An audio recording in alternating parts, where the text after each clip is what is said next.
गाड़ी को लालच आती गोली फायर किया जाए। ऐसे राजा उस घोड़े के उदकने कुदरमी को देखकर राजा के मन में आता है कि बैठकर सवारी तो कर दिया जाए। एक दिन अपने मंत्री को बुलाते कहा, मंत्री मेरा बड़ा मन करता है एक दिन इस घोड़े पर सवारी कर लिया जाए। तो मंत्री कहता लेकिन गुरुदेव ने तो मना किया, मत बैठिएगा।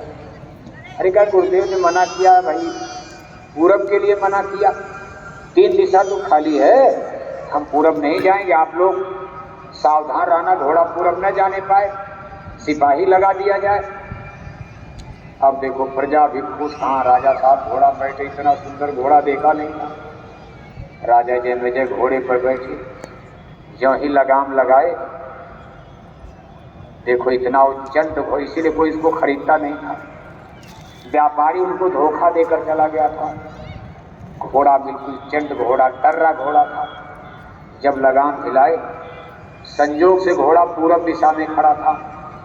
राजा लगाम खींचकर उसको मोड़ रहे उत्तर पूर्व दक्षिण में। घोड़ा पूरब की तरफ भागता चला जा रहा, जितने लगाम रोक रहे उतने तेज पूरब भाग रहा।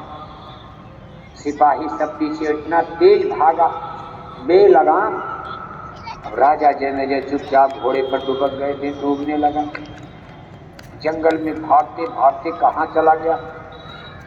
राजा साहब भी रास्ता भूल गए और इतना तेज भागा कि दुबक कर घोड़े पर बैठे, कहीं गिर न जाऊं। जंगल में जाकर के घोड़ा एक जगह खड़ा होता। राजा जन्मेजय चारों तरफ देखते, सिपाही पीछे छूट गए, रास्ता जंगल में भटक गए। दिन डूबने जा रहा, जंगली जानवर निकलने का समय हो रहा। राजा जन्मेजय डर के मारे लगाम भी नहीं हिला रहे, कभी सिर लेकर भागेगा चुपचाप। तब तक सामने देख रहे फटे पुराने कपड़े, एक स्त्री जोर से देखकर चिल्ला रही, हे धर्म ध्वज रक्षक, आपको भगवान ने हमारी रक्षा के लिए भेज दिया। यहाँ मेरे रिश्तेदारों को चोर डाकुओं ने लूट लिया, मेरे रिश्तेदारों को मार डाला। महाराज आप देखने में महाराज लगते हो, इस तरह के इतने सुंदर घोड़े पर बिना राजा के कौन चलेगा। हे महाराज, अगर आप राजा हो, क्षत्रिय हो, मुझ अबला की लाज बचाओ। मुझे धनंगा करके चोर डकैतों ने जंगल में छोड़ दिया। राजा जन्मेजय सोच रहे तो बात बच गई। गुरुदेव ने मना किया था जंगल में कोई स्त्री मिलेगी मत लाना हस्तिनापुर, लेकिन जब उसने कहा हे धर्म ध्वज रक्षक, आप क्षत्रिय हो, राजपूत हो, राजा हो, एक अबला आपके सामने रो रही, मुझे बचाओ महाराज, चोर डाकुओं से तो बच गई, अगर आज आप मुझे नहीं बचाओगे जंगली जानवर रात में मुझे मार डालेंगे। राजा का स्वाभिमान सामने आ गया, मैं राजा हूं, हस्तिनापुर नरेश, मैं क्षत्रिय हूं, राजवंश का, चाहे जो भी हो जाए, एक अबला स्त्री की रक्षा करना आज मेरा राजधर्म है। उन्होंने कहा दीदी घोड़े पर बैठो, दिन डूब रहा है, यहाँ बात करने से रात हो जाएगी, हम तुमसे हस्तिनापुर में, वहां चल के ही तुम्हारी समस्या सुने के बैठ जाओ। राजा ने उस स्त्री को घोड़े पर बैठा लिया और जब स्त्री घोड़े पर बैठी तो घोड़ा फिर उड़ा। राजा को रास्ता भूल गया, लेकिन घोड़े को रास्ता मालूम था। जिस रास्ते घोड़ा गया पीछे मुड़ा, उसी रास्ते भाग करके थोड़ी देर में हस्तिनापुर के महल के सामने आकर खड़ा हो गया। सिपाही इधर उधर भटक रहे। लोगों ने देखा राजा साहब वापस आ गए खुश। अंधेरा हो चला था, लेकिन खुशी थी कि राजा साहब सकुशल वापस आ गए। लेकिन जब राजा जन्मेजय के घोड़े पर लोगों ने एक अनजान स्त्री को देखा, लोगों का होश उड़ गया, ये गजब हो गया। मंत्री और सिपाही जो व्यास जी की बात जान रहे थे, अरे कहा महाराज इसको कहां से पकड़ लाए। राजा जन्मेजय ने कहा ना ना ना ना, इस पर टिप्पणी मत करो, इसको ले जाओ, नहला धुला करके बढ़िया कपड़े पहना कर मेरी रानियों के बीच में इसको रख दिया जाए, सुंदर कपड़े पहना कर, और कोशिश करना ये हमसे मिलने न पाए। उसकी समस्या खत्म, जब रानियों के साथ हो गए, बढ़िया कपड़ा बढ़िया भोजन, समस्या उसकी क्या थी। लेकिन उतनी चंट औरत थी, राजा जन्मेजय कभी भी बचकर चलते थे, दाएं बाएं आगे पीछे।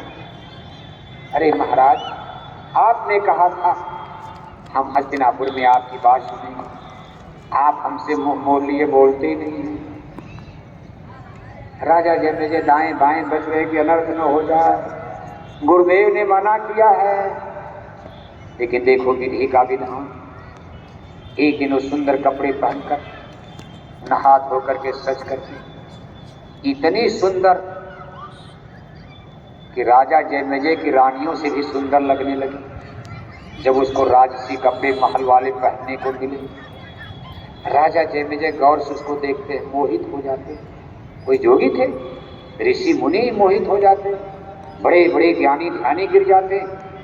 राजा जन्मेजय ने जब गौर से उसको देखा तो उस पर मोहित हो गए। मंत्री के सामने प्रस्ताव आता, भैया इसको हमारी रानियों में रखा जाए, इसको हम रानी बनाएंगे, यानी शादी करेंगे।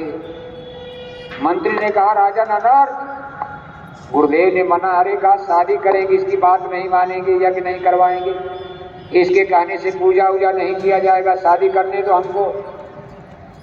अब राजा जन्मेजय कोई योगी थे, कलयुग के राजा थे, कलयुग लग चुका था, शादी हो गई। कोई दिन बीता, एक दिन उसने कहा, महाराज एक सुंदर संतान की उत्पत्ति के लिए, संस्कारवान पुत्र पैदा हो, इसके लिए हमको आपको कोई धार्मिक अनुष्ठान करना चाहिए, यज्ञ पूजा पाठ। राजा जन्मेजय ने कहा, देवी मेरे गुरुदेव ने मना किया है। अरे कहा, महाराज गुरुदेव ने क्यों मना कर दिया?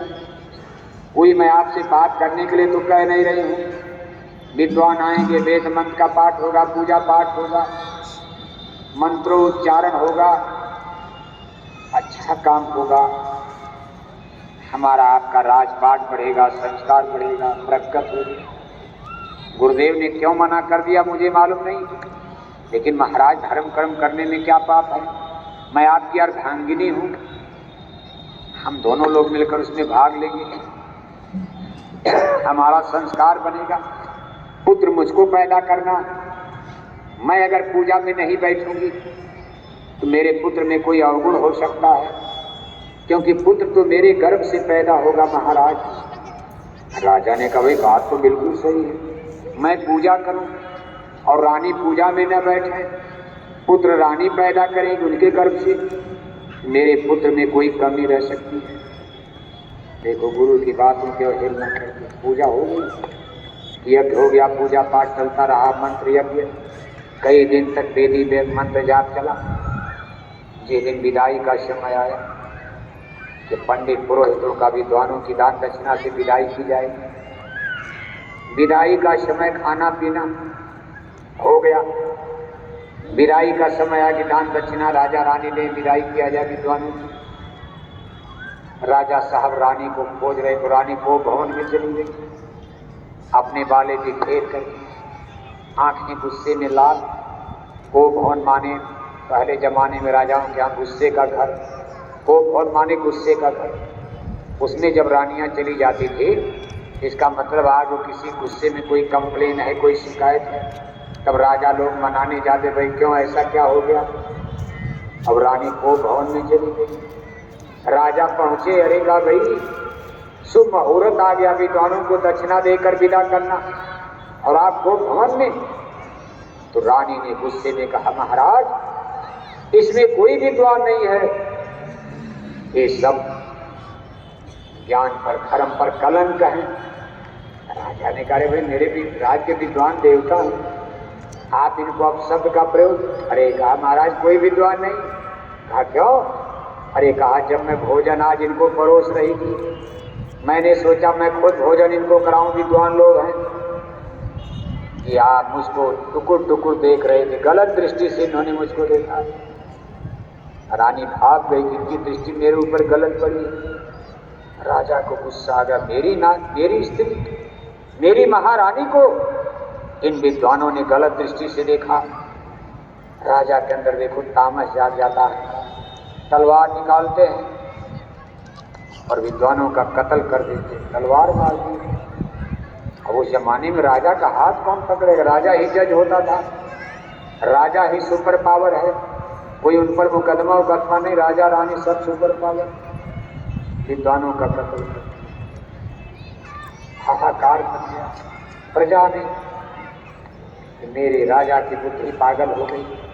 जिन विद्वानों का राजा चरण धोकर के पान करते थे, आज अपने महलों में न जाने जंगल की स्त्री को पकड़ कर ले आए, और ऐसी कुलक्षणी स्त्री जिसने मेरे राजा की बुद्धि को भ्रष्ट कर दिया, और उसके कहने पर राजा ने विद्वानों का कत्ल कर दिया। राजा देखो समाज में गिर गए, दृष्टि से लोगों नजरों से गिर गए। कुछ दिन के बाद राजा जन्मेजय को कोढ़ हो जाता, कोढ़ इतना खतरनाक हो जिसमें अंगुलियां गलने लगती।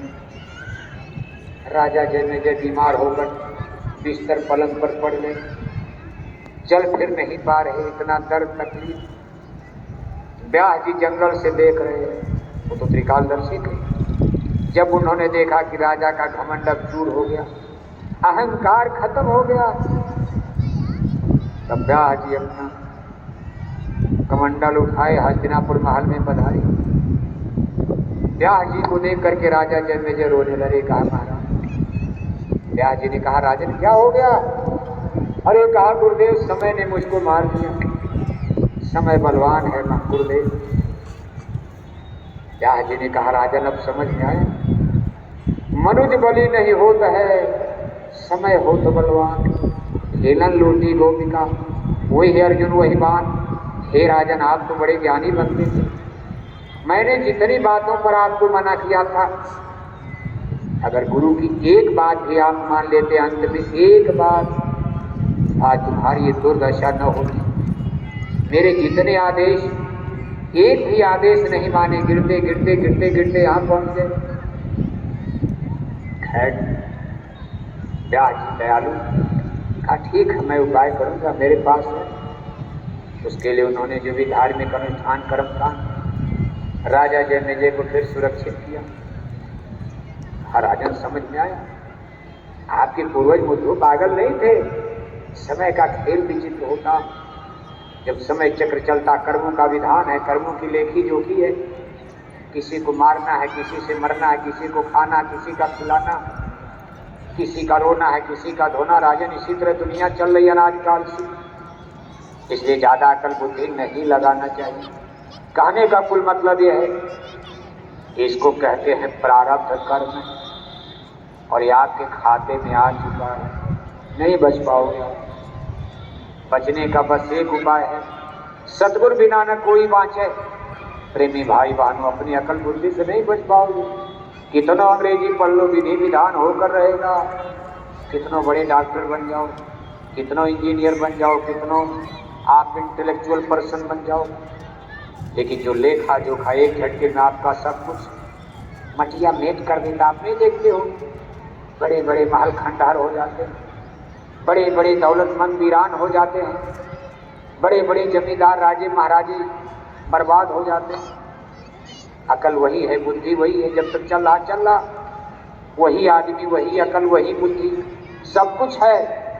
लेकिन वो कहता भाई न जाने क्या हो गया, कुछ समझ में गड़बड़ हो रहा। बस एक ही उपाय है बचने का, सतगुरु बिना न कोई बाँचे।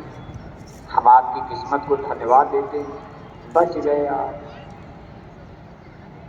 और सत्संग, सत्संग महिमा अति भारी, पर कोई जीव मिले अधिकारी।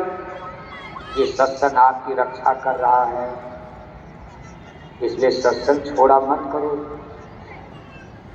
हमको खुशी है कितनी टेम्परेचर गर्मी, हम तो सोचे 200-400